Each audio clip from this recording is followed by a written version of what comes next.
Cartoons Cart. सास का घूंघट पार्ट 3।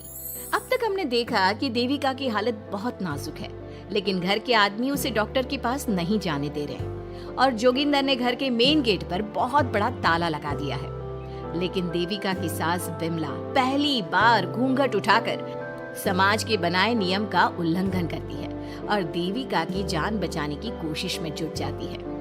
मैं भी देखती हूँ मेरी बहू को डॉक्टर के पास जाने से कौन रोकता है। देखो सचिन के बापू, दरवाजे की चाबी दे दो मुझे। तुम्हारा दिमाग ठिकाने पर है, पहले सर पर पल्लू रखो और अंदर जाओ। आज तक मैंने आपका हर गलत फैसला सर झुकाकर स्वीकार कर लिया, लेकिन आज मैं आपकी एक बात नहीं सुनूंगी। मुझे मेरी बहू की किसी भी कीमत पर जान बचानी है। मुझे चाबी दे दीजिए। पिताजी, माँ ठीक बोल रही है, चाबी दे दीजिए ना, नहीं तो देविका नहीं बचेगी। देविका मरती है तो मर जाए, लेकिन यह दरवाजा नहीं खुलेगा। तुम सारी औरतों को इस देविका नाम की बीमारी ने पागल कर दिया है और इस बीमारी का अच्छी तरह से इलाज करना आता है मुझे। वीना बेटी, सुजाता बहू, जाओ अंदर से देविका को लेकर आओ। विमला ये बोलकर अपने पति के हाथ से चाबी छीन लेती है। तभी महेंद्र विमला का हाथ पकड़कर चाबी विमला से छीन लेता है। भाभी, घर के मर्दों से टक्कर लेकर आप अच्छा नहीं कर रही हो। ये इस घर के संस्कार नहीं है। महेंद्र की बात सुनकर कम्मू अपने पति के हाथ से चाबी छीनकर कहती है, इस घर के संस्कार क्या है हम अच्छी तरह से जान गए हैं। आज इस घर का दरवाजा खुलकर रहेगा और देविका डॉक्टर के पास जाकर रहेगी। भाभी, ये लो दरवाजा खोलो। विमला ताला खोल देती है।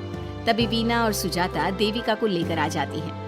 घर की सारी औरतें देविका को लेकर घर से जा रही होती है कि तभी सुजाता का पति मोहन उससे कहता है, सुजाता, तुम देविका को लेकर इस घर से निकल तो रही हो, लेकिन याद रखना, अगर तुमने एक कदम भी बाहर निकाला तो वापस इस घर में मत आना।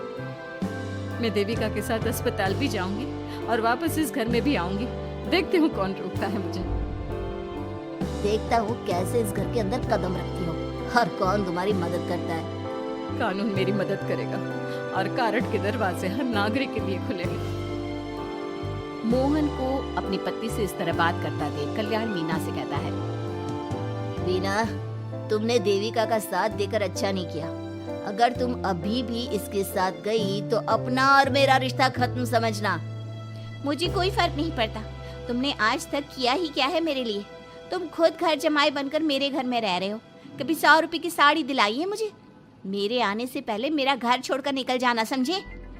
ये बोलकर वीना और घर की सभी औरतें देविका को अपने साथ अस्पताल ले जाती है। वहां जाने के बाद डॉक्टर जल्दी से देविका का चेकअप करता है। चेकअप करने के बाद वो गुस्से से कहता है, ये क्या किया है तुमने? क्या हुआ डॉक्टर साहब? आपकी बहू की इतनी ज्यादा हालत खराब है और उन्हें चोट भी लगी है, फिर भी आपने उन्हें हॉस्पिटल लाने में इतना लेट कर दिया। आपको 3 दिन पहले ही इन्हें हॉस्पिटल में एडमिट करवाना चाहिए था। हमसे गलती हो गई डॉक्टर साहब, लेकिन आप जल्दी कुछ करिए, हमारी बहू और उसके बच्चे को बचा लीजिए।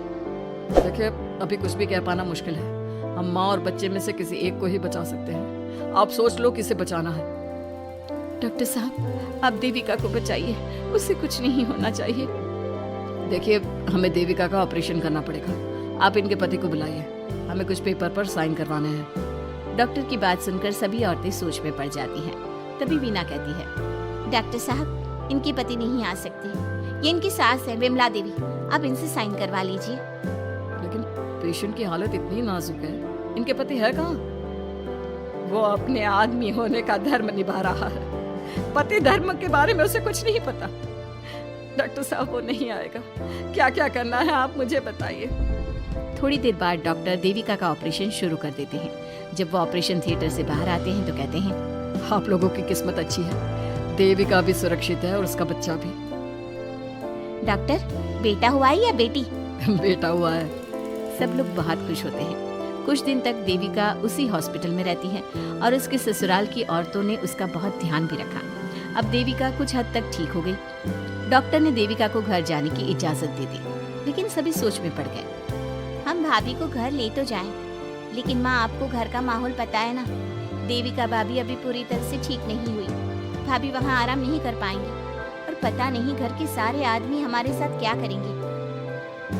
माँ, क्या हम डॉक्टर से बात करके देविका को थोड़े दिन और यहाँ नहीं रख सकते? जब वो पूरी तरह से ठीक हो जाएगी तो उसे यहाँ से ले जाएंगे। ये बात सुनकर विमला सोच में पड़ जाती है। तभी कम्मो कहती है, तुम दोनों ठीक कह रही हो, मैं अभी डॉक्टर से बात कर लेती हूँ। कम्मो डॉक्टर से बात कर लेती है और देविका कुछ दिन में बिल्कुल ठीक हो जाती है। देविका अपने बच्चे को गोद में लिए बाकी औरतों के साथ अपने ससुराल जाती है, लेकिन घर के सभी आदमी उन्हें दरवाजे पर ही रोक देते हैं। खबरदार, तुम में से कोई भी औरत अगर घर के भीतर घुसे, अगर तुम घर में कदम रखोगी तो घर अपवित्र हो जाएगा। घर हमारे कदम रखने से अपवित्र नहीं होगा, बल्कि आपकी गंदी सोच की वजह से घर क्या, अरे पूरा समाज अपवित्र हो रहा है। सुजाता, मैंने मना किया था ना घर से बाहर जाने के लिए। अब एक काम कर, जैसे यहाँ आई है वैसे ही यहाँ से सीधा अपने मायके लौट जा। क्यों जी, क्यों चली जाऊँ मैं अपने मायके?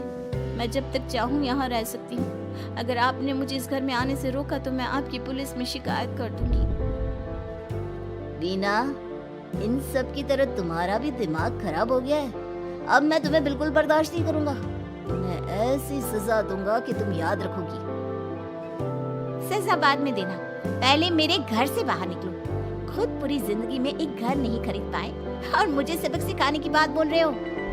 देखो वीना, तुम इस घर की बेटी जरूर हो, लेकिन कल्याण इस घर में ही रहेगा। उसने बहुत कुछ किया है इस घर के लिए, लेकिन तुम अब यहाँ नहीं रह सकती। क्यों नहीं रह सकती? इस घर पर मेरा उतना ही हक है जितना सचिन का। देश के कानून ने मुझे ये हक दिया है। अगर मैं चाहूँ तो कोर्ट का सहारा लेकर इस जायदाद का आधा हिस्सा ले सकती हूँ। और हाँ कल्याण, तुमसे तलाक भी ले सकती हूँ। वीना, देविका के साथ रह रहकर तुम्हारा दिमाग भी खराब हो गया है। और कम्मो, मैंने तुमसे कितना मना किया, घर से बाहर मत जाओ, देविका की मदद मत करो, लेकिन तुमने मेरी एक नहीं सुनी। अब तुम इस घर से और मेरी जिंदगी से चली जाओ। ये कदम उठाकर तुमने बिल्कुल अच्छा नहीं किया। ये कदम तो मुझे उस समय उठाना चाहिए था जब मैं माँ बनने वाली थी। आपके झूठे अहंकार और गलत नियमों की वजह से मैंने अपने 2 बच्चे खो दिए। अगर उस समय मैं दाई अम्मा से इलाज ना कराती और हॉस्पिटल चली जाती तो सचिन के बराबर मेरे भी 2 बेटे होते। सभी पति इस बात पर अड़े हुए थे कि वो अपनी अपनी पत्नियों को घर के अंदर नहीं आने देंगे। देविका बहुत देर तक सबकी बातें सुनती रही। फिर उसने अपने पति से कहा, सचिन, तुम्हारे घर के आदमियों की बात तो मैंने सुनी, अब तुम बताओ तुम्हारा क्या फैसला है? देविका, मुझे माफ कर दो, मैं तुम्हारे लिए कुछ नहीं कर सकता, मैं मजबूर हूँ। मुझे पता था सचिन, तुम्हारा यही जवाब होगा। मुझे अपने आप पर हैरानी है कि मैंने बिना रीढ़ की हड्डी वाले आदमी से प्यार ही क्यों किया, शादी क्यों की। अब मैं आप सबसे बस आखिरी बार पूछ रही हूँ, तुम हमें अंदर आने दे रहे हो या नहीं, या मैं पुलिस को फोन करूँ? देविका, आज तक हमारे गांव में पुलिस ने कभी कदम नहीं रखा, और तू हमारे घर के दरवाजे पर पुलिस को लेकर आएगी? मेरी हिम्मत कैसे है ये बात करने की? आज तक इन औरतों ने घर से बाहर कदम नहीं निकाला था, और 2-4 दिन में तूने इन सबको इनके अधिकार भी याद करा दिए। अब तो तुम बिल्कुल इस घर में नहीं आ सकते।